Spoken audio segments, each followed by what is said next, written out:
안녕하세요. 조지신학 종말론 제5강 담당 교수 남상봉 목사입니다. 한참 만에 다시 강의하기 시작했습니다. 그래서 오늘은 제5장 영원한 불멸의 부활에 대한 공부를 하겠습니다. 먼저 재림의 표적이 있어서 이제 육체의 동일성에 대해서 먼저 살펴봅니다. 부활은 우리 몸이 다시 살아나는 것입니다. 만이교 교리에 보면 육신은 반영적이요 부활에 무가치한 것으로 생각을 합니다. 즉 죄로 말미암은 인간의 전적 부패와 동시에 영혼과 육체의 모든 효력이 있는 은혜의 약속의 전체성을 분명히 강조합니다. 육체는 본질상 깨끗하지 못하고 그것을 마귀적으로 여기고 또 마치 영혼 속에는 더러움이 전혀 없는 듯이 생각하는 사람들이 있습니다. 우리들 속에 있는 것으로 하늘나라에 가기에 합당치 못한 모든 것이 바로 저절로 부활을 배제하지 않는다라는 사실에 대하여 주의를 환기시키고자 합니다. 이에 바울은 우리들의 영혼과 몸은 모두 하나님께 속해 있기 때문에 우리들에게 몸과 영혼으로 하나님을 찬양할 것을 상기시켜 주고 있습니다. 하나님께서는 우리들이 그의 앞에서 거룩하게 보존할 수 있는 것을 우리로 하여금 영원히 부패하도록 만드는 것을 허락하지 않으십니다. 영혼보다는 육체에 대하여 무엇보다도 고린도전서 15장 53절 말씀을 인용하고 있습니다.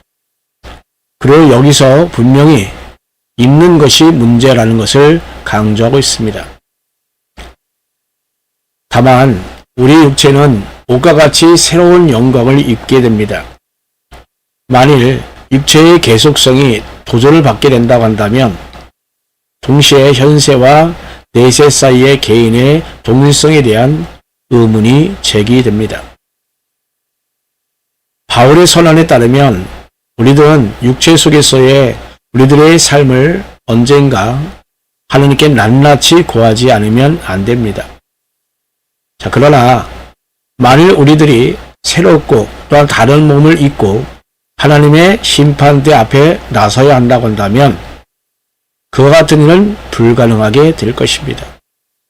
물론 마지막 날에는 영혼의 부활이 아니라 단순히 몸의 부활이 있을 것이다 라고 생각합니다. 무덤 속에서 쉬고 있던 영혼들이 바로 거기로서부터 그리스도의 부르는 소리를 들을 수 있다고 우리들은 상상할 수 있습니까? 오히려 우리들은 그의 명령에 의하여 그들이 잃었던 힘을 다시 얻게 된다고 주장해서는 안 될까요? 여기서 다시 그리스도의 교제의 불변성을 주장하는데 관심을 모으고 있습니다. 만일에 우리들이 새 몸을 입게 된다면 머리와 지체들 사이의 대비에는 어떤 일이 생길 것입니까? 그리스도께서는 부활 시에 죽기 전에 갖고 있었던 것과 꼭 같은 몸을 받았습니다. 만일 지금 우리들이 제자들로서 고난과 십자가를 지는 일을 통하여 그의 죽음의 본을 따른다면 미래에 우리 부활도 그리스도의 부활과 같은 것이 될 것입니다. 그리스도의 죽음의 표가 찍혀있는 우리들의 그 육체에게서 그리스도의 부활의 영광이 박탈된다라는 것은 도저히 잊을 수가 없는 일입니다. 마지막 날에 사람들이 새로 창조된 몸으로 부활한다는 것을 주장합니다. 이것은 하나님께서 죽은 몸을 생명으로 회복시킬 수 있다는 것을 신뢰하지 못하는 마음의 불신 상태를 나타내고 있다라고 생각합니다. 그러나 그 반대로 성서에서 하나님 영은 우리들에게 지속적으로 우리들 육체의 부활에 대한 소망을 소중히 간직할 것을 권고하고 있습니다. 그래서 세례와 성찬은 그들과의 약속과 함께 우리들의 이 몸과 관련이 있다는 것을 성서가 증거해 주고 있습니다. 자, 우리들이 입으로 영적 은혜의 표적을 받아들이기 때문에 성찬은 우리들의 미래의 부활을 믿는 신앙으로 우리들을 초대합니다. 말씀도 또한 우리들의 그 모든 지체를 우리들의 죽을 몸을 다시금 살려주실 그리스도를 섬기는 데 사용하도록 우리들을 부르십니다. 그런데 만일 우리들의 몸이 궁극적인 상급에 참여하지 못한다고 한다면 우리들의 말, 또한 손, 눈, 혀를 하나님께 복종시키는 것이 무슨 소용이 있겠습니까? 자, 여기서 사도의 증언을 따라보면 그리스도의 지체를 이루고 있는 사람의 몸은 성령의 전이라는 것을 강조하며 강하게 선언하고 있습니다. 자, 비록 우리들의 그 몸의 부활에 대하여 종속적인 그런 증거이긴 하지만 그러나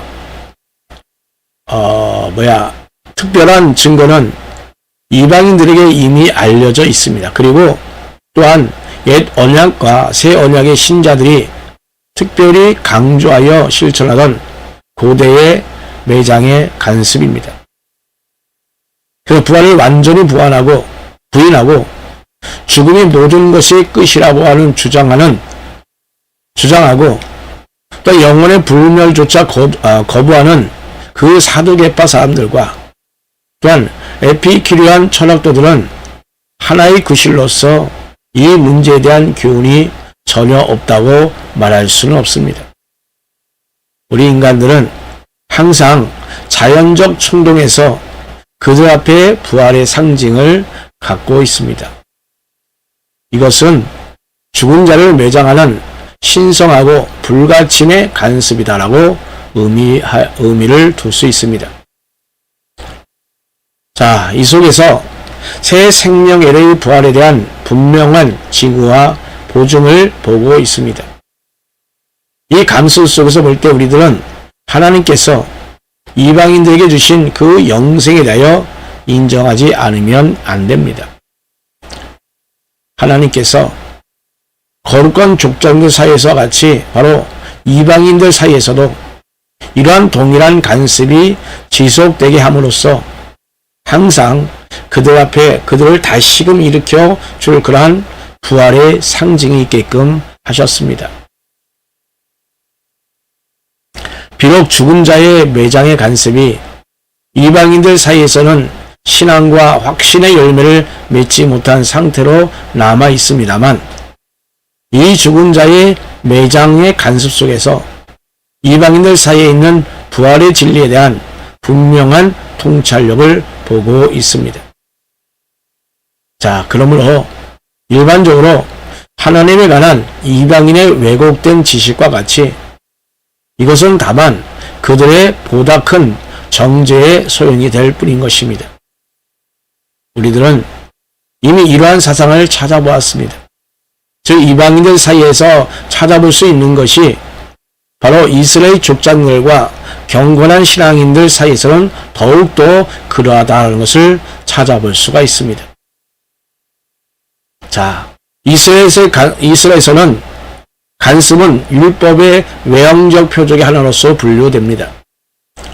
율법이 지금은 복음의 말씀에 의하여 분명하고 명백하게 선언하고 있는 구원의 길을 예표하는 모양과 그림자였음에도 불구하고 죽은 자를 매장하는 이 간섭이 사람들 하여금 매장된 몸들을 위하여 새 생명이 준비되고 있다는 것을 이해시키는 것 외에 다른 무엇이 과연 요점이 있었을까요?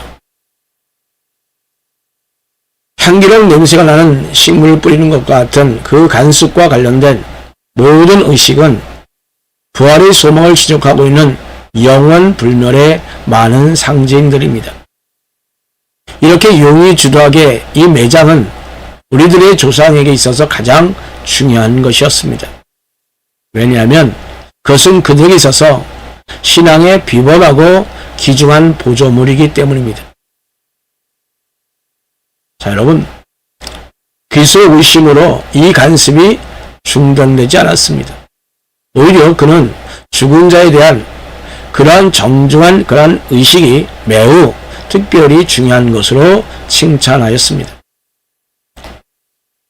한 여인이 베다니에서 예수님의 매장을 준비하기 위하여 그의 몸에 기름을 부은 일을 시사하고 있습니다. 이는 그리스도께서 이 봉사를 칭찬한 것으로 생각됩니다. 왜냐하면 그것은 모든 것을 소멸시키고 말살시키는 그 무덤의 생각으로부터 사람의 시선을 회생의 생각으로 향하게 만들었기 때문입니다. 자, 그러나 예수님께서는 이러한 기름 부음의 행위를 그의 메시아 왕국에 대한 암시로 칭찬하고 있습니다. 그의 메시아 왕국은 고난과 죽음을 통하여 완성됩니다.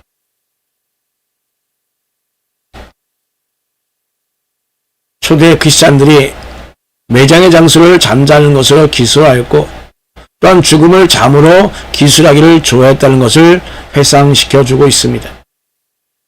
그들에 있어서 잠으로서의 죽음은 다만 몸에 관한 것이고 또한 몸의 부활은 이 특정한 몸의 부활을 의미합니다. 몸에게만 적용될 수 있는 그러한 잠이라는 말은 동일한 것을 암시해 주고 있는 것입니다. 즉 부활이라는 이 말이 무로부터의 완전하고 새로운 창조가 아니다라는 것을 분명하게 표현해 주고 있는 것입니다.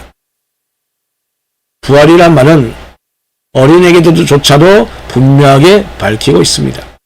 즉 부활을 육체의 부활로 주장하는 그 성서의 부활의 메시지의 사실성을 보존하고 있는 것으로 간주가 됩니다. 두 번째로 영원한 부활의 몸에 대해서 살펴봅니다. 자, 부활의 몸이 동일한 몸이라는 것이 확실한 것과 똑같이 부활의 몸은 새롭고 영광스러운 몸이라는 것도 역시 확실합니다.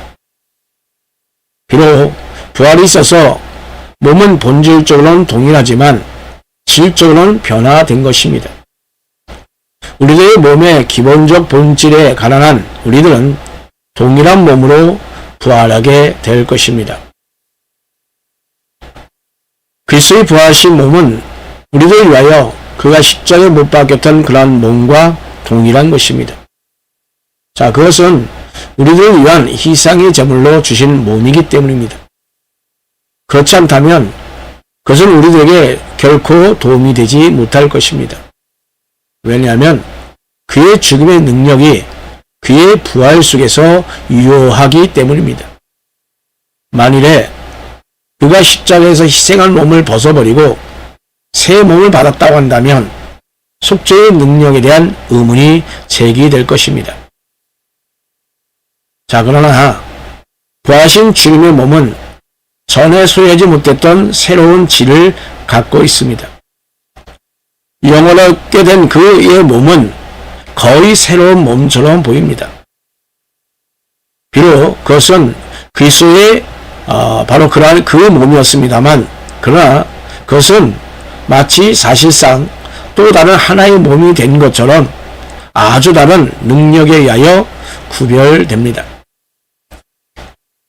여러분, 우리들의 몸이 다른 형태로 부활할 수 있다는 것을 추리한다는 것은 결코 모순되지 않습니다. 왜냐하면 하나님께서는 하나의 밀 아래서 싹이 자라게 하여 많은 열매를 맺게 만드시기 때문입니다. 우리들이 일반 부활 시에 받게 될 그 영광스러운 몸은 우리들의 현재의 몸과는 그렇게 많이 다르지는 않습니다만 현재의 몸의 특징을 그대로 보유하고 있는 것은 아닙니다. 자, 이것은 완전히 다른 구성 요소로 조직될 아주 새로운 인간의 창조의 문제가 아닌 것입니다. 그러나 부활하신 주님의 몸은 전에 소유하지 못했던 새로운 질을 가지고 있습니다. 영원하게 된 그의 몸은 거의 새로운 몸처럼 보입니다. 비록 그것은 그리스도의 바로 그 몸이었지만 그러나 그것은 마치 사실상 또한 또 다른 하나의 몸이 된 것처럼 아주 다른 능력에 의하여 구별됩니다. 우리들의 몸이 다른 형태로 부활할 수 있다는 것을 추리하는 것은 모순되지 않습니다. 왜냐하면 하나님께서는 하나의 밀알에서 싹이 자라게 하여 많은 열매를 맺게 만드시기 때문입니다. 우리들이 일반 부활 시에 받게 될 그 영광스러운 몸은 우리들 현재의 몸과 그렇게 많이 다르지는 않지만 현재의 몸의 그 특징을 그대로 보유하고 있는 것은 아닙니다. 자, 이것은 완전히 다른 구성 요소로 조직될 아주 새로운 인간의 창조의 문제가 아닙니다. 왜냐하면 하나님은 새로운 인간을 만들기 위하여 4가지 요소, 흙, 물, 바람, 불로부터 새로운 죄를 한데 모은 것이 아니라 그들의 무덤으로부터 죽은 자들을 불러내는 것입니다. 자, 그러나 현재의 몸과의 지속성임에도 불구하고 새롭게 된 이 몸은 현재의 몸으로부터 분명히 구별될 것입니다. 사람들의 몸과 동물의 몸은 모두 육으로부터 구성되어 있습니다. 자, 그러나 사람의 몸과 동물의 몸은 매우 다릅니다. 이와 마찬가지로 이 영역에서 동일한 본질도 여러 가지 다른 질로 표현될 수 있습니다. 비록 별들은 동일한 물질로 구성되어 있으나 그 영광은 다릅니다. 자, 이렇듯 이 부활의 다양성에 대해서 예표하고 있습니다. 다양성은 현재의 몸과 미래의 몸 사이의 통일성과 또한 상이성을 예증해 주고 있습니다. 다양성은 또한 창조주의 전능한 능력을 반영하고 있습니다. 창조주에게 있어서 우리의 몸을 새롭게 소생시키고 우리의 몸의 현재의 상태를 변화시키는 것은 별로 큰 문제가 되지 않습니다. 변화된 상태는 훨씬 영광스러운 것이 될 것이기 때문입니다. 왜냐하면 부활 시에는 우리들은 부패를 버리고 그 대신에 부패하지 않음을 받게 되기 때문입니다. 부패하지 않음이 없이는 우리들의 몸은 그 과정 속에서 필연적으로 완전히 멸망을 하게 됩니다. 하나님께서는 그의 장중에 모든 요소들을 다 갖고 계시기 때문에 땅과 물과 불에게 명하여 그것들에 의하여 소멸되었던 것처럼 보였던 그 몸을 다시금 돌려주게 만든 일이 그렇게 조금도 어렵지 않습니다. 자, 이것은 무엇보다도 땅의 몸과 하늘의 형태의 그 몸 사이에 결정적인 차이가 있다는 것을 분명히 보여주고 있습니다. 모든 육체와 같이 인간의 지상 형태의 몸은 정말 몸은 가멸적이었습니다. 그러나 하늘의 형태의 몸은 불멸적입니다. 지금 우리들의 몸은 죽을 수밖에 없는 그러한 가멸적인 것이지만 그러나 그때의 우리들의 몸은 영광스럽고 불멸적일 것이 될 것이기 때문입니다. 자, 바울의 사상의 그 패턴을 따라서 자연적인 몸과 영적 몸이 대저 속에서 요약되어 있는 이러한 모든 차이들을 우리가 보겠습니다. 여기에 덧붙여 말해보면 자연적인 것은 여기서 영혼과 관계된 것을 의미합니다. 우리들의 현재의 몸은 혼에 의하여 형성되었습니다. 그리고 우리들의 미래의 몸은 영에 의하여 형성되었습니다. 이렇듯 자연 또는 유교는 우리들의 현재의 몸을 지배하고 있으며 또한 영 또는 생명을 부여하는 하나님의 능력은 우리들의 영원한 몸을 지배할 것입니다. 여기서 이 자연적 혼이란 몸은 먹는 것, 마시는 것, 또한 잠자는 것과 같은 세속적인 욕구들의 그 약함의 특징을 갖고 있습니다. 이에 반하여 영적인 몸은 이 모든 약함을 다 벗어버리게 됩니다. 즉 연약함과 죄의 죽음에 의하여 정복되는 그 혼에 의하여 살고 있는 몸은 필연적으로 육입니다. 영이 살리는 능력이 우리들 속에 침투해 들어올 때에 우리를 완전히 이루는 겁니다. 이것은 특별히 아담과 그리스도의 대조 속에 명백히 나타나고 있습니다. 즉 바울로부터 이 아담과 그리스도의 대조를 취하여 이용하고 있습니다. 전자 즉 아담만이 생명입니다. 그러나 후자 그리스도는 생명 자체요 모든 생명의 근원입니다. 그러나 지금 우리들은 양자 즉 아담의 자료와 하나님의 자리에 의하여 결정됩니다. 우리들은 아담의 후손으로서 생명만을 가지고 있으므로 우리들의 몸은 죄 때문에 죽는다는 것이 사실입니다. 그러므로 우리들은 결과적으로 죽음의 씨를 우리들 속에 지니고 있는 것입니다. 또한 이와 동시에 그리스도의 영이 우리들 속에 거하십니다. 그리스도의 영 때문에 주님께서는 죽음에 의하여 정복될 수 없었습니다. 이 영은 생명입니다. 그리고 또한 이 영이 언젠간 우리를 죽은 자로부터 일으켜 주실 것입니다. 또한 세 번째로 변화된 영원한 몸에 대해서 살펴봅니다. 우리 주님께서 죽은 자를 살리기 위하여 재림하실 때에 아직 살아있는 사람들에게는 과연 어떤 일이 생길 것입니까? 라는 그 물음에 대하여 바울은 다음과 같이 대답합니다. 아직 살아있는 사람들은 다른 사람들과 같이 죽을 필요는 없을 것이다. 또한 그들은 변화의 특별한 상태를 통과하지도 않을 것이다.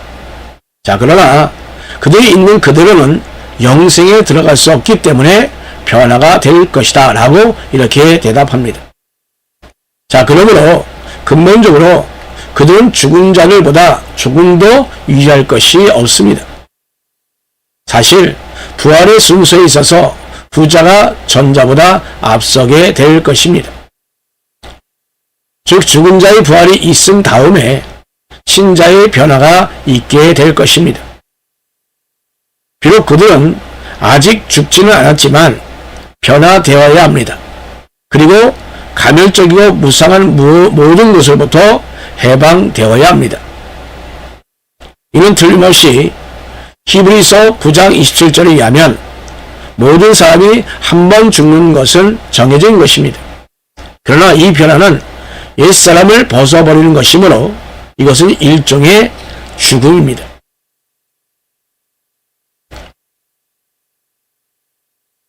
자연히 변화의 과정을 통과할 때에 일종의 죽음이 발생합니다. 자, 그리고 바로 그것은 그 과정의 적절한 기술이기도 합니다.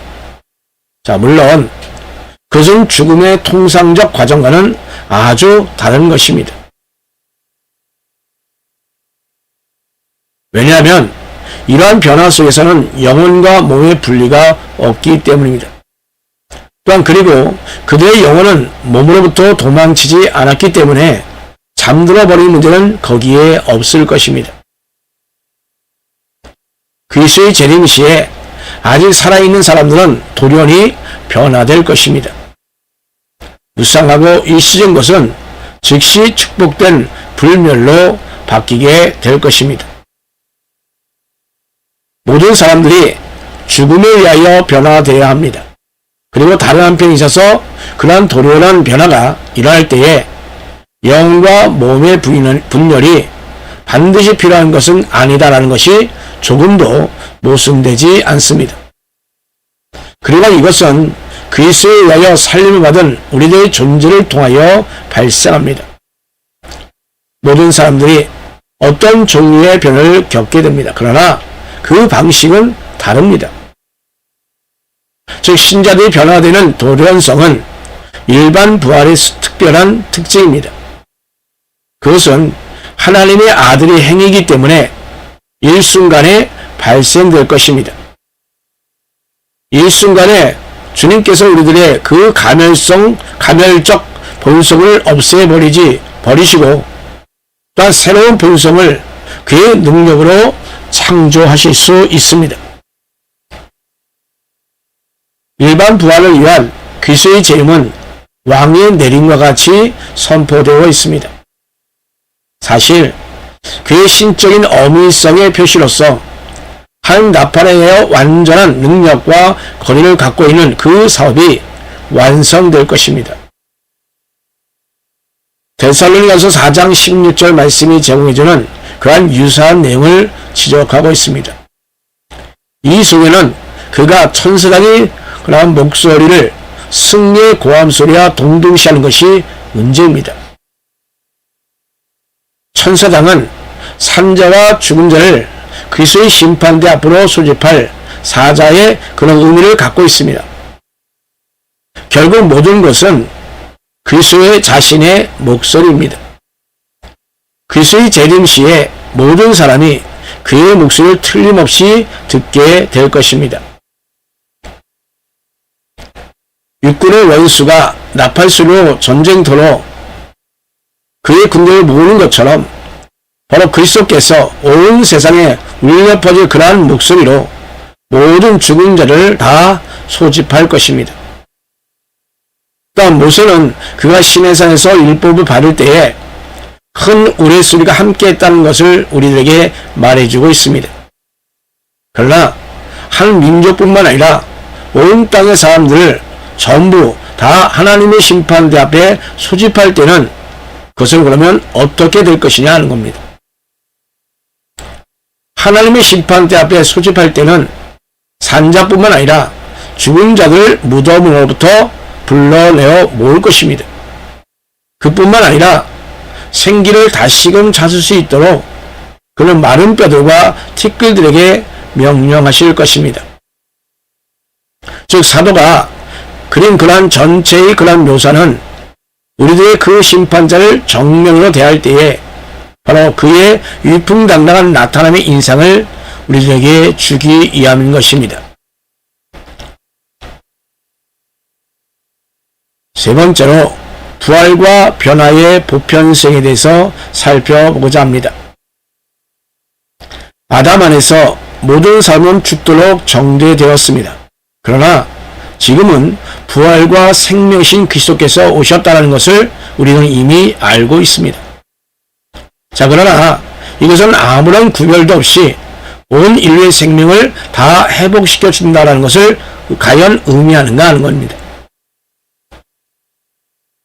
하나님을 경건한 신앙으로 예배하는 사람들이 믿음을 통해서만 도달할 수 있는 것을 목이 굳고 무분별한 그러한 불경한 사람들도 도달할 수 있다고 한다면 이보다 더 불공평한 것이 과연 어디에 있겠습니까?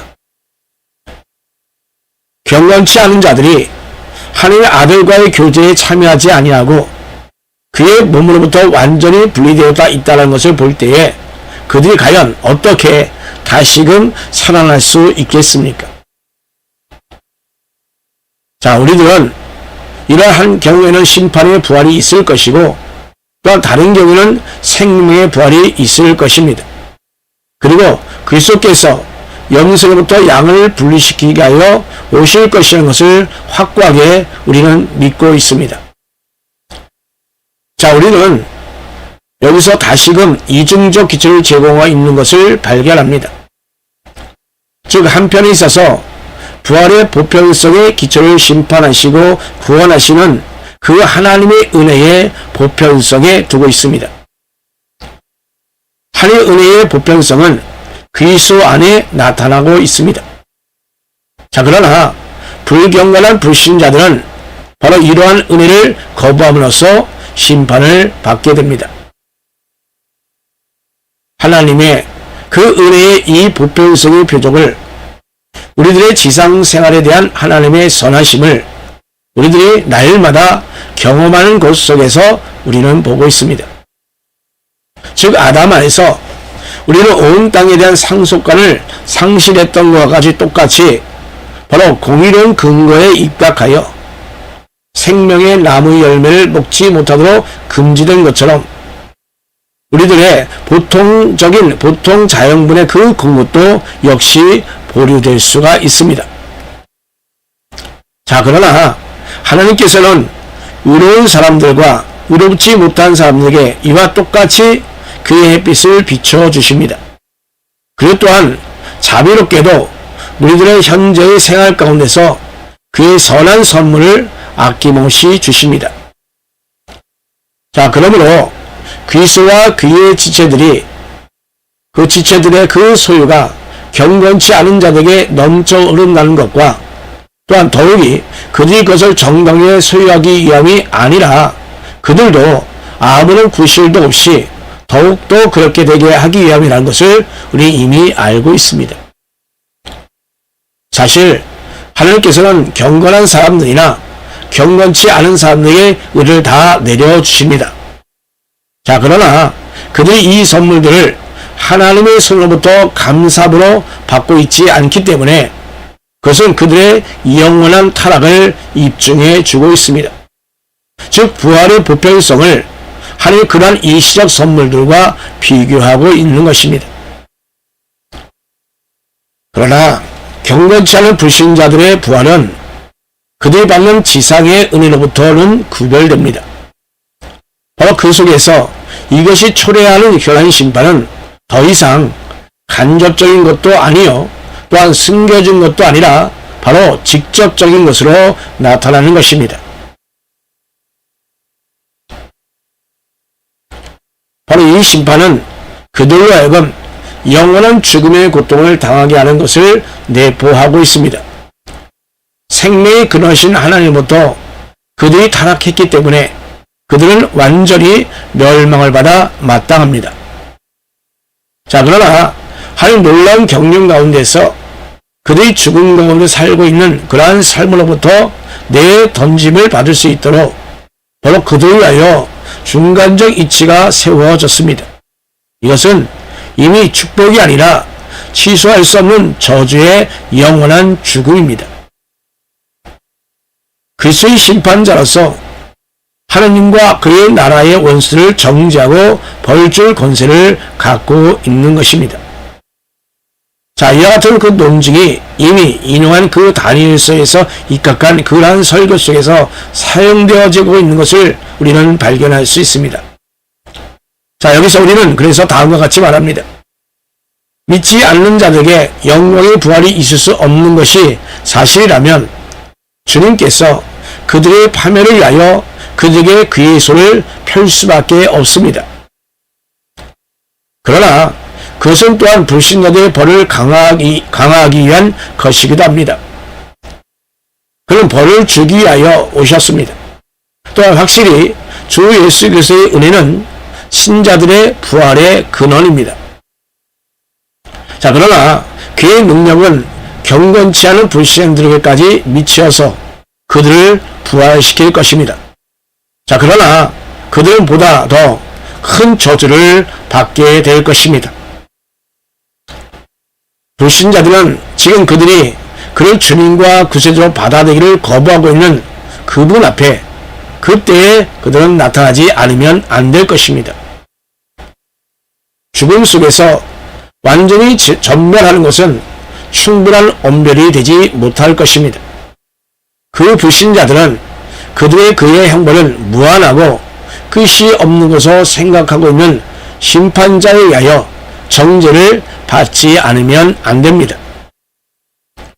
그러나 틀림없이 그러한 가정 속에서 그들의 몸도 역시 부활 시에 변화될 것입니다.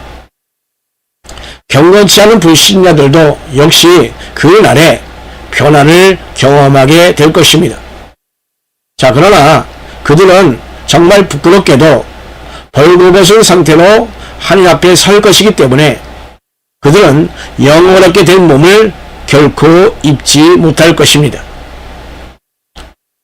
성서와 교회의 신조가 말하고 있는 그런 것과 같이 그리스도께서 오신 것은 참으로 이 세상을 구원하기 위한 것이지 파괴시키는 것이 아니라는 것을 아는 것, 이것이 우리에게는 중요하기 때문입니다. 제3절 그리스도의 심판에 대해서 살펴봅니다. 그리스도의 재림과 그것이 초래하는 일반 부활은 그것들의 목적으로서 최후의 심판을 동반합니다. 그러므로 우리 구세주께서 그날에 양을 염소로부터, 즉 택함을 받은 자들을 정죄함 받은 자들로부터 구별할 것을 우리는 기다려야 할 것입니다. 즉 산자나 죽은 자나 누구나 그의 심판을 피할 수 없을 것입니다. 왜냐하면 모든 사람들 바로 그의 심판대 앞으로 불러 모으기 위하여 울리는 그 나팔 소리가 땅끝까지 다 들릴 것이기 때문입니다. 자, 그러나 그가 그리스도 안에 있는 그 선택과 구원의 현저한 관심을 갖고 있다는 것을 종말론적 가르침부터 분명히 알 수가 있습니다. 첫 번째로 은혜의 심판에서 살펴봅니다. 택함을 받은 자들 위하여 그리스도의 최후의 심판은 궁극적 구원을 의미합니다. 우리들의 구원을 성취하기 위하여 그리스도가 우리들에게 주어졌습니다. 자, 그는 죄의 속박과 죄를 내포가 있는 모든 비참으로부터의 우리들을 구원하였습니다. 본질적으로 이 사업은 그리스도의 희생에 의하여 성취된 것입니다. 그러므로 그리스도의 죽음의 희생은 하늘나라의 생활을 위하여 우리들을 새롭게 하는 그것의 최종적인 열매를 맺을 수밖에 없습니다. 만일 그것이 우리들을 새롭게 만들지 못한다고 한다면 그것은 열매를 맺지 못하여 최종적으로 쓸모없는 것이 될 것이기 때문입니다. 그러므로 구원이란 영혼은 그리스도 안에서 회복되었고 마지막에 새롭게 된 우리들의 생명의 완성과 기초를 의미합니다. 그리스도 안에 있는 이 구원은 우리들의 새 생명의 시작과 또한 끝에 있습니다. 왜냐하면 일반 부활의 날까지 우리들은 우리들의 궁극적 구원을 향하여 열망하기 때문입니다. 그러나 그리스도께서 자기 자신을 우리들을 위한 대속물로 내주셨기 때문에 그는 우리들을 구원할 수가 있습니다. 성서에서는 심판의 날을 구원의 날이다라고 불려지고 있습니다. 우리들은 바로 그때에 우리들의 모든 공금과 슬픔으로부터 참으로 해방될 것이기 때문입니다. 만일에 재림이 없다고 한다면 주님이 하신 모든 일과 그 고난은 무의미하게 될 것입니다. 재림은 그리스도의 전체 사업의 인침과 비준입니다. 자, 그러므로 그에게 속한 모든 사람들은 미래에 대한 위대한 소망으로 재림을 소중히 합니다. 자, 그는 그들의 원수의 손으로부터 구원하고 그들의 영광을 나타내고 또한 그의 심판에 의하여 그들의 순종과 신앙에 대하여 상을 주기 위해 오실 것입니다. 심판은 행한 대로 상급을 주시는 심판입니다. 이 심판자는 우리들의 구세주로서 우리 대신에 죽으셨습니다. 우리들이 하나님의 심판대 앞에서 의롭다함을 받고 우리들의 모든 죄로부터 자유롭게 될 수 있도록 그리스도는 정죄함을 받고 저주를 대신 받았습니다. 하나님께서는 아들로 하여금 우리들 대신에 공의 심판을 받도록 정하셨습니다. 그리고 하나님께서는 궁극적인 의로운 심판을 하십니다. 우리들로 하여금 심판에 있어서 그의 명예에 참여케 하시는 주님의 손 안에 심판이 놓여있다라는 사실로부터 우리는 정말 놀라운 위안을 받습니다. 그리스도의 심판은 신자들의 최후의 구원입니다. 우리들이 그로부터 축복을 받을 것을 기대할 권리가 있는 우리들의 그 구원자의 심판대 그 외에 다른 어떤 심판대 앞에 나서지 않게 된다는 것을 아는 것은 우리에게 정말 놀라운 확신감을 주는 것입니다. 지금 복음 속에서 우리에게 선언하고 있는 그 지복의 약속이 바로 그때에 가장 확실하게 성취될 것입니다.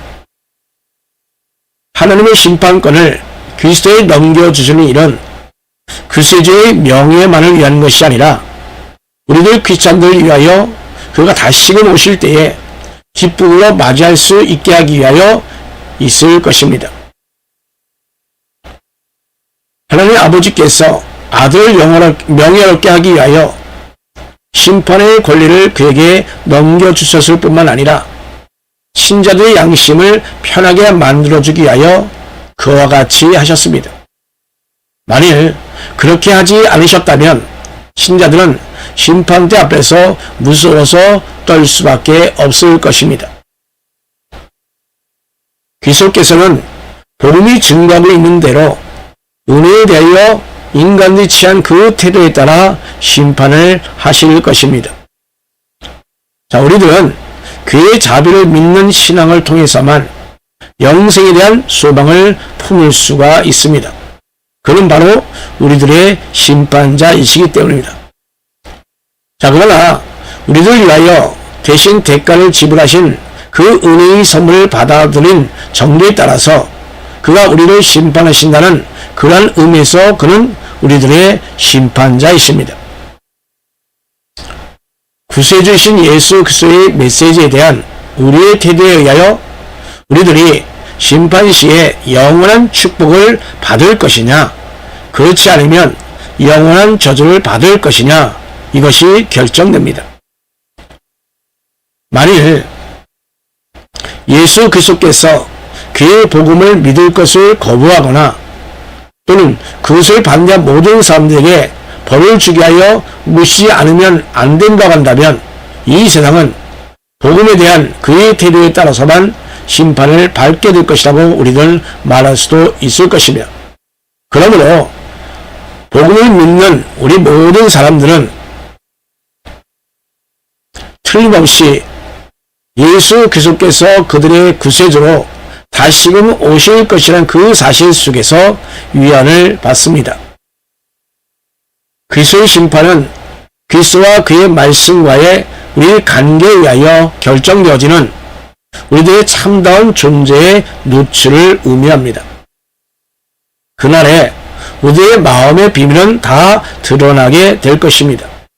바로 그때에 닫혀진 책은 펼쳐질 것입니다. 이에 형벌과 보상이 있게 될 것입니다. 자, 그러나 악한 일은 그것에 상한 형벌을 받게 될 것이며, 또한 선한 일은 그것의 고유한 공적에 따라 보상을 받게 되는 것입니다. 악한 일이 하나님에 의해 벌을 받는 것과 같이 선한 일은 상급과 보상을 받습니다. 우리 인간은 그리스도의 은혜에 의하여 의롭게 되는 것입니다. 하나님께서 우리들 의로 받아들이자마자 우리들의 일은 그를 기쁘시게 하는 것이 됩니다. 자, 그러므로 비록 엄격하게는 보상을 받을 자격이 없지만, 그러나 그는 우리들의 일을 보상받을 가치가 있는 것으로 간주하여 주십니다. 사실 그것은 그리스도의 심판대에 있어서 우리들에게 주실 은혜의 순전한 보상입니다. 우리들의 일들은 그리스도 안에 있는 하나님의 값없이 주시는 자비에 의하여 그것들이 용납됨으로써 선한 일들이 됩니다. 자, 그리고 하나님께서는 사랑을 계시하신 동일한 그리스도에 의하여 보상을 주십니다. 지금까지 나타내 보여주신 것과 동일한 관용으로 우리에게 새로운 선물을 부어주심으로써 그 이전에 주신 그의 선물을 영원하게 하시기 때문에 하나님께서는 약속하신 보상을 주십니다.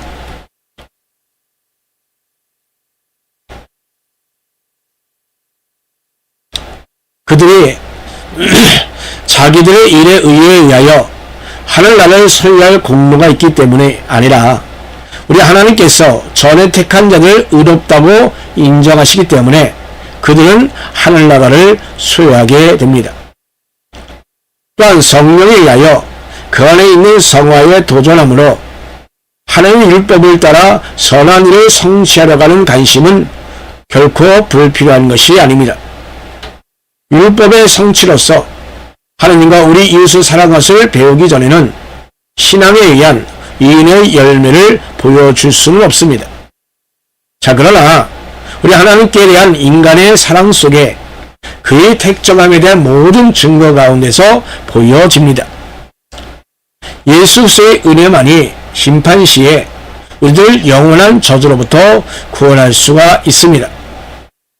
그러므로 우리들의 유일한 피난처는 주님께서 그것을 우리를 받아들여 주시고 우리들을 죄의 고발로부터 해방하실 은혜인 것입니다. 주님께서 일단 우리들을 그의 은혜로 받아들이면 하나님이 값없이 주시는 그러한 자비 가운데서 우리의 일도 역시 용납될 수 있으므로 보상에 대해서는 논의할 필요가 없습니다.